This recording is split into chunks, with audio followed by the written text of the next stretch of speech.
Welcome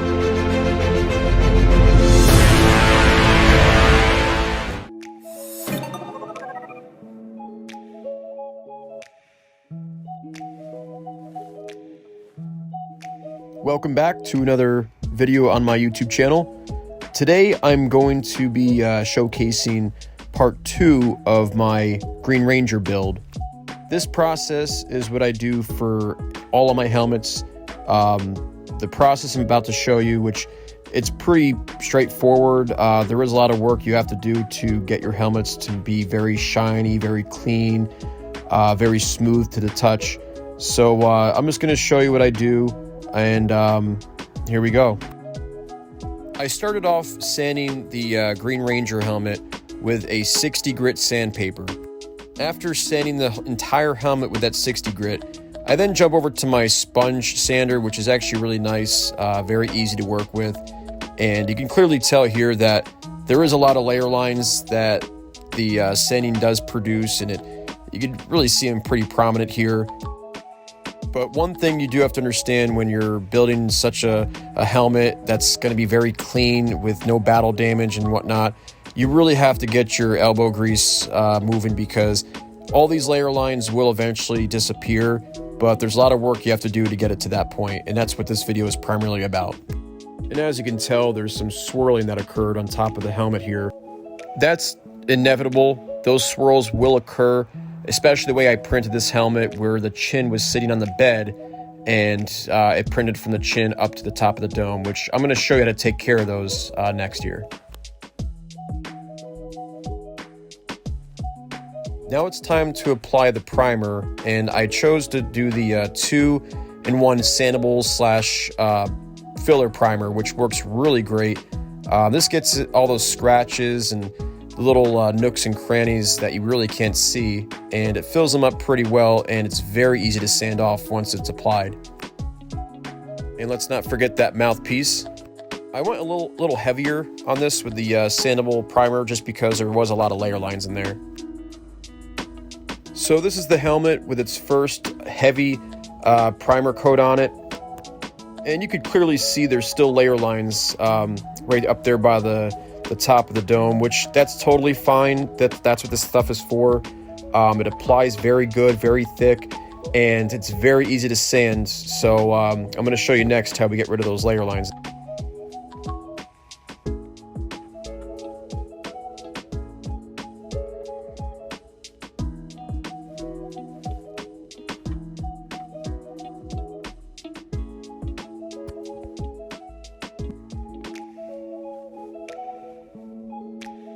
So I let the primer settle for about an hour before sanding the helmet.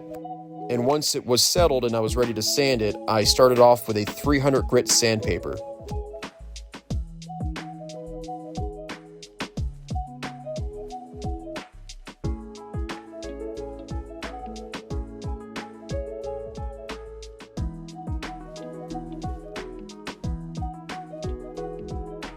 Now I just wanted to show you a close-up here of the teeth area, where like the edges are and everything. You can clearly see there's a lot of layer lines still there, which we're going to take care of a little bit later. The same is for the dome as well. You can actually, if you felt the actual dome, you can feel the layer lines and how thick they were. So we're going to take care of that next. Now I'm applying the Spot Putty Bondo. This stuff works wonders. You just got to be careful because it does have a bit of a smell to it. So either do it outside or in a well-vented area.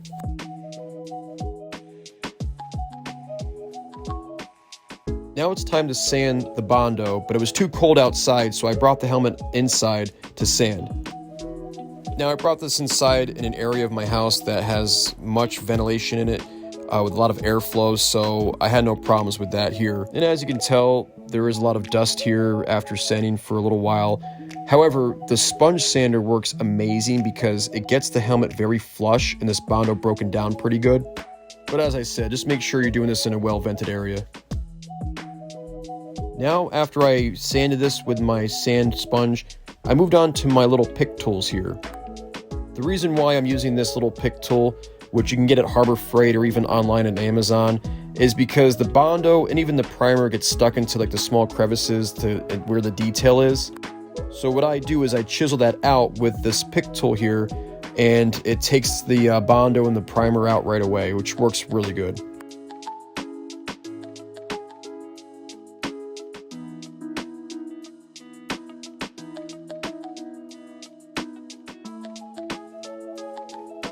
So after using the pick tool to get the details more prominent and also any last minute sponge sanding completed, I then switched over to just giving the helmet a big wipe down. That just removes any of the excess sanding that you left behind, any Bondo and things like that. Right here you can clearly see I put another coat of primer on it, which I was not ready for it because I forgot to put Bondo where the teeth layer lines are. So we are going to take care of that next, but before we do that, I'm going to give the helmet another pass of the 320 grit sandpaper just to knock down any more layer lines that I can see with the naked eye, which I did a good job here doing. As you can tell, I'm really getting into those teeth marks because that's where those layer lines are most prominent at. I call this my finger test. Feel around if I feel any bumps or any layer lines that I know I have to Bondo up next, which that's what I'm getting into right now. So as you can tell, I'm using quite a bit of Bondo just on the areas that mostly need it. Now, I didn't get the video of me giving this helmet its last primer stage, but I did primer it one more time. And then after I prime that, now I'm going to give it a wet sand. Now, this wet sand method is by far one of the best things you can do for the final stage before applying your actual paint to your helmet. I love doing the wet sanding just because of the feel of your helmet after you're done with it. It makes your helmet almost feel like glass. And that's it.